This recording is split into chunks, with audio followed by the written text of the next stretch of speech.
But we have this story about Alex Jones. Oh. All right. Alex Jones threatens to dish dirt on pathetic Donald Trump for pushing vaccines and tells his InfoWars listeners to move on from the Republican 2024 frontrunner.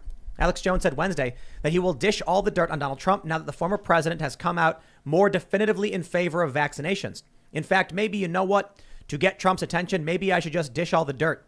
The far-right media personality said on InfoWars. Jones said the impending gossip is not to hurt Trump. It's so people can know how pathetic he is when you think he's playing 4D chess.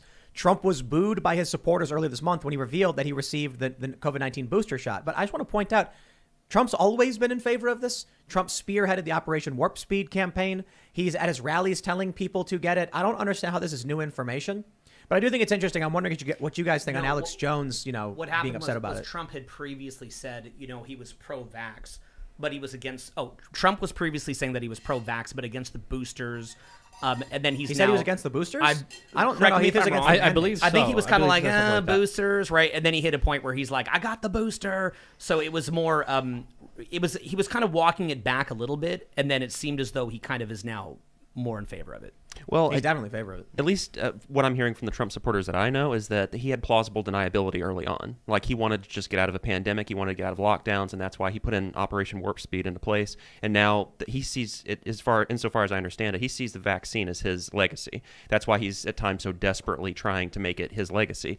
But the Trump supporters that I know are really angry about this. Like I know we were talking the other night and you said that most of the people are just like, oh, you got the booster, so what? But every Trump supporter that I know, they're furious at the fact that he is still pushing it after what they perceive to be, there's data that's come out that he should be aware of, and I don't know why he's not aware of it. Didn't Trump say that it's hard to criticize Biden now because Biden congratulated him on the work he did with the vaccine? Did he say that? I believe that. I got to fact check it really quickly, but he's on the same side of Fauci. Fauci is also saying Donald Trump is doing the right thing here and singing Trump's praises. So when you're on the same side as Biden and Fauci and promoting a big pharma out of control, unaccountable, huge institution that doesn't have any liability, there should be a lot of questions here. And what Donald Trump said wasn't backed by science. He didn't present any data. He didn't present any kind of evidence. He went off and talked in tangents and generalizations about pushing a narrative and agenda that has been shoved on a lot of people. It was just a generic mainstream media talking point that didn't explain anything. He said you're going to die if you don't take this. Trump essentially, Trump said that. Yes. Did Trump literally say that?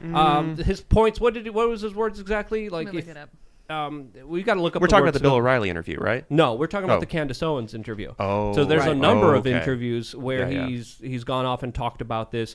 So Donald Trump has been extremely bullish on big pharma, extremely supportive of the Trump scene as he calls it, and a lot of people are like, wait, where's the science? Where's the data? At least talk to us in a way where you could convince us with information.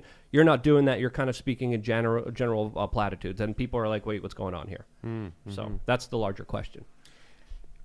Donald Trump wants credit for this. Geraldo said, call it the Trump vaccine. Give him credit for this. Donald Trump will never let this go. And Donald Trump cares more about the opinion of the New York Times than his own constituents. Yeah. I think that was true with the hiring of John Bolton, with the refusal to fire Fauci, and even now. When there was an interview and they're like, why didn't you fire Fauci? I can't remember where it was. I might have been Candace Owens, but he was just like, oh, you know how the left gets, and people were like, are you kidding? Is that legit? I don't know what's going to happen in 2024, but I'll tell you this. Donald Trump was the avatar of the rage of populists, moderates in this country. And if there's nowhere to place that rage, it's going to go wild. Yeah.